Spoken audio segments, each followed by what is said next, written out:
तो आज का जो हमारा टॉपिक है वो है एवरेज यानी कि औसत। और औसत से संबंधित यदि ऐसा कोई स्टूडेंट जिन्होंने पहले एवरेज पढ़ रखा है या ऐसा कोई स्टूडेंट जिसने पहले कभी एवरेज नहीं पढ़ा हो, तो आज के बाद आप कभी भी एवरेज पढ़ने की आपको आवश्यकता नहीं पड़ेगी। इस बात की हम आपको 100% गारंटी देते हैं। हम आपको सिर्फ 2 ही बातें बताएंगे। सबसे पहला एवरेज का बेसिक, जो बेसिक होता है एवरेज का, यदि आपने बेसिक समझ लिया तो एवरेज से संबंधित कोई भी क्वेश्चन वैसे भी आप गलत नहीं करोगे। फिर उसके बाद हम आपको 4 ऐसे नए तरीके बताएंगे जिनसे यदि आप उनका प्रयोग करोगे तो उनसे आप क्वेश्चंस को जल्दी भी करोगे और उसके साथ साथ आपको ये भी पता लगेगा कि रियल टी क्या है, यानी कि औसत रियल में होता क्या है। तो स्टार्ट करते हैं आज का हमारा टॉपिक। तो सबसे पहले आपसे एक क्वेश्चन पूछा जाता है जो कि आपका थ्योरिकल क्वेश्चन होता है कि औसत का प्रयोग कहाँ कहाँ किया जाता है। तो औसत का प्रयोग सिर्फ और सिर्फ 3 जगहों पर किया जाता है। सबसे पहला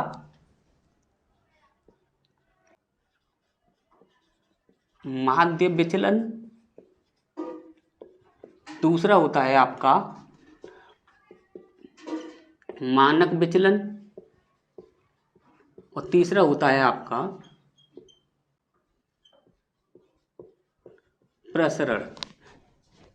जब कभी भी आपके सामने क्वेश्चन आता है जो कि आपका ऑप्शंस में आता है कि एवरेज का प्रयोग यानी कि औसत का प्रयोग कहाँ किया जाता है, तो आप इनमें से कोई भी दिखता है तभी आप टिक करोगे। यदि आपको माध्य दिखता है तो आप टिक कर दोगे, यदि माध्य का दिखता है या फिर कुछ और दिखता है तब आप कभी भी उस पर टिक नहीं करोगे। सिर्फ और सिर्फ इन 3 जगहों पर ही टिक करोगे। इसके बाद सबसे पहला हमारा पॉइंट है औसत क्या है। सबसे पहला क्वेश्चन है हमारा औसत क्या है। तो औसत क्या होता है? सभी में समान रूप से बंटवारा करना। दूसरा पॉइंट होता है हमारा जो इकाई दी गई सभी इकाइयों को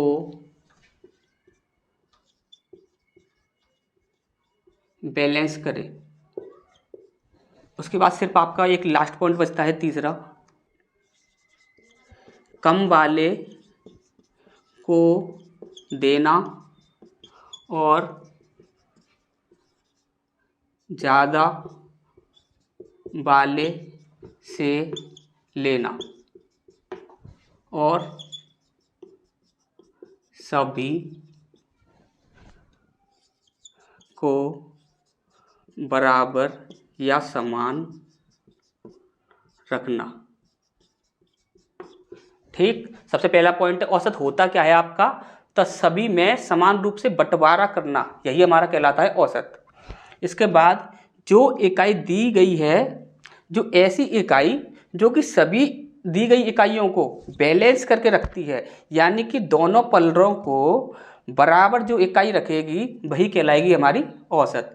तीसरा पॉइंट, कम वाले को देना है और ज़्यादा वाले से लेना है। इससे क्या होगा कि दोनों पलड़े जो होंगे वो इक्वल ही रहेंगे, जिससे कि ऊपर नीचे ना हो। यानी कि औसत होता क्या, ध्यान से समझिए। अभी मान के चलिए एक पिता है जो अपने 3 पुत्र हैं उसके, और तीनों पुत्रों को कुछ पैसे देता है। किसी को मान के चलिए एक को दिए 10 रुपये, एक को दिए 15 रुपये और एक को दिए 20 रुपये। अभी यहाँ पर क्या होता है, एक को दिए 10 रुपये, एक को दिए 15 रुपये और एक को दिए 20 रुपये। अब यहाँ पर ये जो आप देख रहे हो, तो यहाँ पर ये बैलेंस है, नहीं है बैलेंस। तो बैलेंस इसका क्या होगा, सभी को हमें इक्वल करना है। जब सभी को इक्वल करना है तो इन सभी को हम क्या कर देंगे, इक्वल कर देंगे, यानी कि ऐड कर देंगे। ऐड करने के बाद कितने लोग हैं उनमें ही हम क्या कर देंगे, बंटवारा कर देंगे। तो औसत के हम आपको सिर्फ और सिर्फ 4 तरीके बताएंगे। उन 4 तरीकों को अभी हम आपको बताते हैं, तब तक आप इसका स्क्रीनशॉट ले लीजिए, फिर हम इसको इन डिटेल समझेंगे।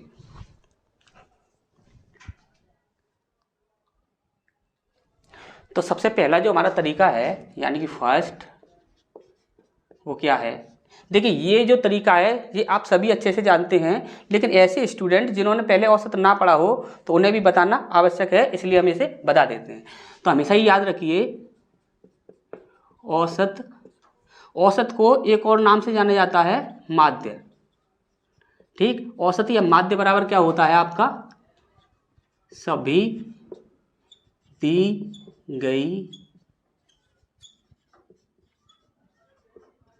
इकाइयों का योग, सभी दी गई इकाइयों का योग बट्टे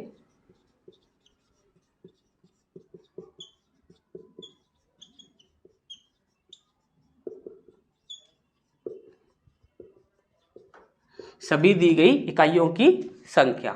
इसके बाद यदि आपसे पूछा जाता है कि योग क्या होता है, योग, तो योग के लिए आप सीधा ही फॉर्मूला लगाओगे। देखिए योग ये ऊपर वाला होता है, तो आप क्या करोगे, माध्य या औसत इनटू संख्या, संख्या को हम n से प्रदर्शित कर देते हैं। ठीक, तो योग कभी भी निकालना होगा तो आप क्या करोगे, माध्य या औसत इनटू n। ठीक, अब देखते हैं सबसे पहला, मान के चलिए हमारे पास एक क्वेश्चन है,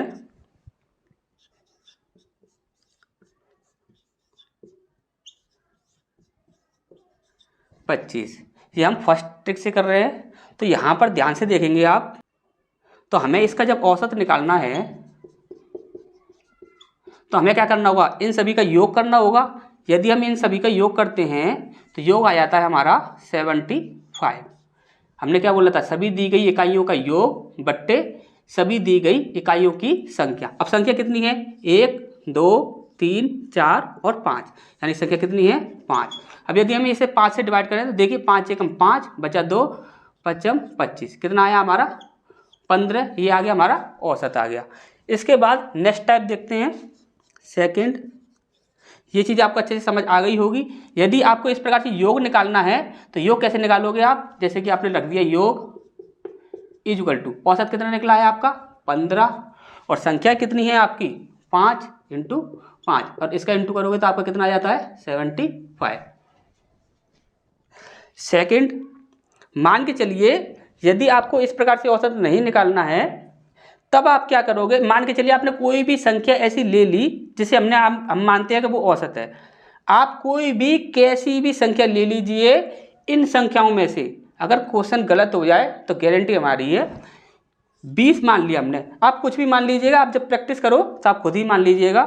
आपने मान लिया 20, हम मान के चलते हैं कि हमारा 20 औसत है, भले ही हमारा 15 औसत निकल रहा है, हम मान के चल रहे हैं कि 20 हमारा औसत है। ठीक, माना हमने 20 हमारा औसत है। ठीक, इसके बाद हमने क्या बोला था आपसे, सभी को समान रखना है, सभी को बराबर करना है। ठीक, 20 है, ये हमारा 20 हमने औसत माना है। 5 जो है 20 से क्या है, कम है, कितना कम है माइनस का 15। ठीक, माइनस 15 कम हो गया। ये 10 जो है 20 से कम है, कितना कम है माइनस का 10। 15 जो है ये 20 से कितना कम है माइनस का 5। इसके बाद ये जो 20 है ये इससे ना ही कम है ना ही ज़्यादा, तो यहाँ पर क्या हो जाएगा आपका 0। और ये जो 25 है ये 20 से कितना अधिक है, तो यहाँ पर 5 अधिक है। देखिए ये जो 5 माइनस का है और ये जो 5 प्लस का है ये आपस में कैंसिल हो जाएंगे, बचा हमारा क्या 15 और 10। 15 और 10 कितने हो गए आपके 25, वो भी किसके माइनस के। ठीक, अब इसके बाद संख्या हमारी कितनी है 1 2 3 4 5, अब 5 से हम इसमें क्या कर देंगे डिवाइड कर देंगे, तो कितना आ जाएगा हमारा माइनस का 5। ठीक, माइनस का 5। अब देखिए ये जो हमने औसत माना था क्या ये बैलेंस कर रहा था सारी संख्याओं को, ये सारी संख्याओं को बैलेंस नहीं कर रहा था। अब बैलेंस क्या करेगा, 20 में से -5 तब हम करेंगे तो कितना आ जाएगा हमारा 15, जो कि 20 है प्लस का है माइनस का 5 है, जब माइनस करेंगे तो किसका आएगा प्लस का आएगा, प्लस का क्या है हमारा 15। 15 हमारा औसत निकला था, अभी भी हमारा औसत 15 ही निकलेगा। आप इसमें से कोई भी संख्या उठा लीजिए औसत हमेशा यही निकलेगा। तो 2 ट्रिक हम देख चुके हैं, इसके बाद हम 2 ट्रिक और देखते हैं, तो तब तक आप इसका स्क्रीनशॉट ले लीजिए।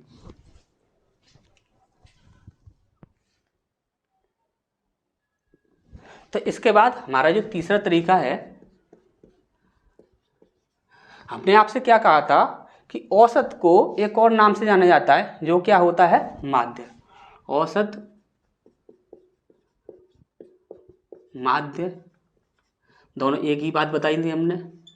अब इसका मतलब क्या हुआ ये चीज़ समझ लीजिए। तो हमारा जो क्वेश्चन था वो क्या था आपका,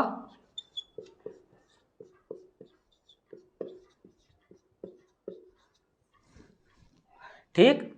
अब यहाँ पर ध्यान से देखिए, ये जो दोनों संख्याएं हैं, इधर से दोनों संख्याएं निकली, ये जो दोनों संख्याएं हैं ये इधर से दोनों संख्याएं निकल गई, बीच में क्या बचा आपका 15। तो 15 क्या हुआ हमारा औसत हुआ या फिर हमारा माध्य हुआ। लेकिन आप हमेशा ही एक चीज़ याद रखोगे, जब कभी भी आप इस ट्रिक को यूज करोगे तो हमेशा ही ये चीज़ याद रखोगे कि संख्याओं का जो अंतर है वो आपका समान ही होना चाहिए। यदि संख्याओं का अंतर समान नहीं है तो आप इस ट्रिक को कभी भी फॉलो मत कीजिए, आपका आंसर गलत हो जाएगा, ठीक। तो देखिए यहाँ पर देखिए 5 से 10 5 का अंतर, 10 से 15 5 का अंतर, 15 से 20 5 का अंतर और 20 से 25 5 का अंतर। हमेशा ही सारी संख्याओं में समान अंतर होना चाहिए, ये चीज़ आपको हमेशा ही याद रखनी है। चौथा तरीका समझते हैं। 15 औसत है इसका, हमने तीनों तरीक़ों से निकाला था तो 15 ही निकला है। इसके बाद हमारा नेक्स्ट जो तरीका है वो है आपका मिश्रण विधि। तो मिश्रण विधि के लिए हमें एक क्वेश्चन लेना होगा, तो क्वेश्चन लिखते हैं तब तक हम। तो हमारा जो नेक्स्ट है वो है आपका चौथा, मिश्रण विधि, ठीक। ये जो मिश्रण विधि है ये आपकी जो भी मैथ में कोई भी टॉपिक हो, कैसा भी टॉपिक हो, सब में ही काम आती है। लेकिन औसत में इसका किस प्रकार से प्रयोग किया जाता है वो चीज़ समझेंगे। देखिए मिश्रण विधि में क्या होता है, सबसे पहले फर्स्ट और यहाँ पर सेकंड, ठीक। इसके बाद यहाँ पर होता है आपका औसत और यहाँ पर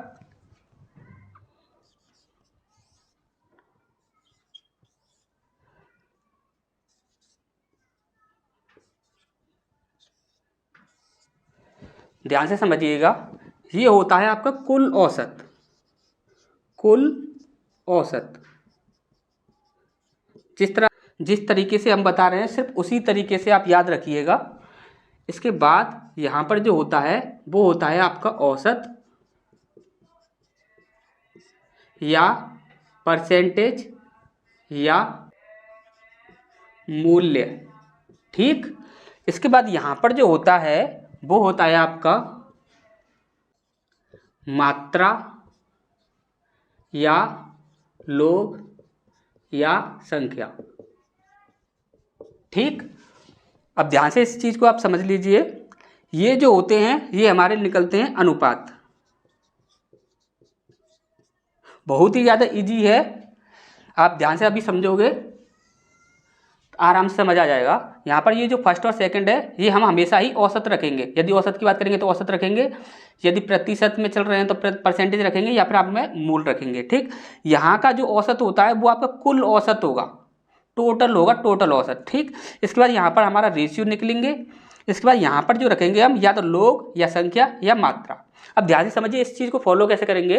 उसने बोला है एक कार्यालय के सभी कर्मचारियों का औसत वेतन कितना है आपका 90 रुपये, यानी कि 90 रुपये हमें कहाँ पर रखना है, बीच में रखना है। देखिए उसने बोला है कर्मचारियों का औसत वेतन इतना है, सभी का बोल रहा है तो सभी का हम कहाँ पर रखेंगे, बीच में, ठीक। इसके बाद उसने बोला है 20 कर्मचारियों का, 20 कौन है, ये हमारे ये लोग हैं, तो 20 यहाँ पर रख देंगे हम 20, ठीक।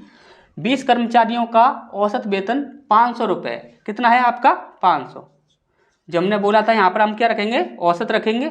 इसके बाद और बाकी का औसत, यानी कि जो बाकी के जो लोग हैं हमें नहीं पता वो कितने हैं, तो इसे हम मान लेते हैं x मान लेते हैं।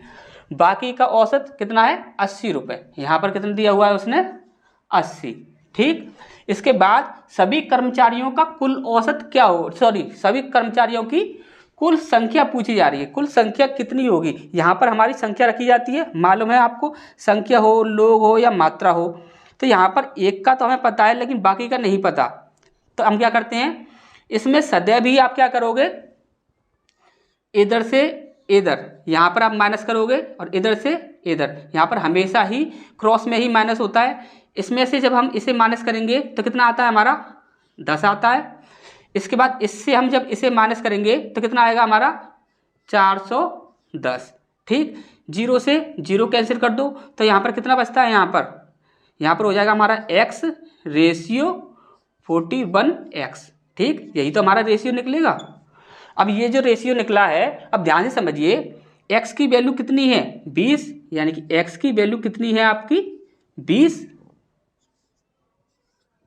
तो 41 की वैल्यू कितनी होगी, तो 41 इंटू 20 कितना हो जाएगा आपका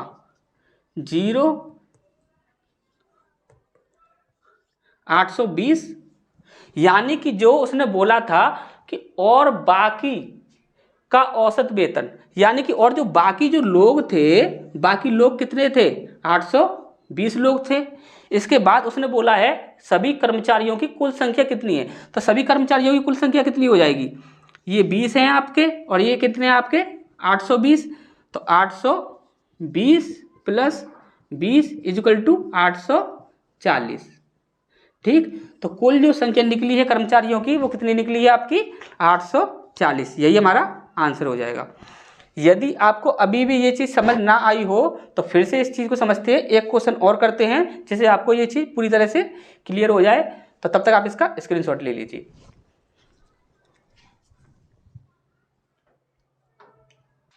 तो इस क्वेश्चन में हमारा दिया हुआ है, किसी परीक्षा में 120 छात्रों के प्राप्तांकों का कुल औसत 35 है, यानी कि कुल औसत जो होता है वो हम कहाँ रखते हैं, बीच में। ठीक, इसके बाद यदि उत्तीर्ण छात्रों का औसत 39 है, यानी कि हम मान लेते हैं यहाँ पर पास का कितना है आपका 39। इसके बाद है हमारा और अनुत्तीर्ण छात्रों का औसत 15 है, यानी कि हम मान लेते हैं फेल का कितना है हमारा 15। ठीक, तब उत्तीर्ण छात्रों की संख्या क्या होगी, हमको पता है कि संख्या जो होती है वो कहाँ पर निकलती है, नीचे निकलती है। तो यहाँ पर हम क्या करेंगे, क्रॉस माइनस करेंगे।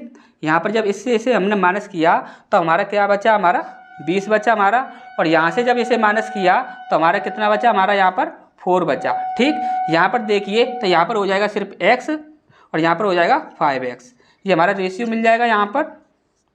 ठीक, अब यहाँ पर ध्यान से समझिए, जब 5x जो है वो किसका रेशियो है, पास वालों का, और x जो रेशियो है वो किसका है, फेल वालों का। यानी कि कुल रेशियो हैं जो हमारे पास कितने हैं 5x प्लस x, यानी कि 6x। तो जो 6x है वो दोनों का ही रेशियो है। तो यहाँ पर क्या होगा, 6x की वैल्यू हमारी कितनी दी हुई है 120, तो x की वैल्यू कितनी हो जाएगी 20, और वो उसने पूछा क्या है, तब उत्तीर्ण छात्रों की संख्या। यदि पास वालों की पूछ रहा है तो उसका कितना है 5x की वैल्यू निकालेंगे तो 5 इंटू 20, x की जगह पर 20 हो जाएगा, तो 5 दूनी 10, 0 कितने हो गए आपके 100। और यदि पूछा जाए फेल वालों के लिए तो फेल वालों की कितनी निकलेगी, फेल वालों की कितनी है x, तो फेल कितने हुए थे, x की वैल्यू कितनी है हमारी 20। तो ये चीज़ आपको अच्छे से समझ आ गई होगी। यदि किसी भी प्रकार का फिर भी कोई भी यदि आपको डाउट रह जाता है तो आप कमेंट बॉक्स में कमेंट कीजिए, वहाँ पर जो भी आपका डाउट होगा वो दूर किया जाएगा। फिर मिलते हैं फिर नेक्स्ट क्लास में, जिसमें हम सारे क्वेश्चन आंसर करेंगे, जो कि हमारा नेक्स्ट पार्ट रहेगा।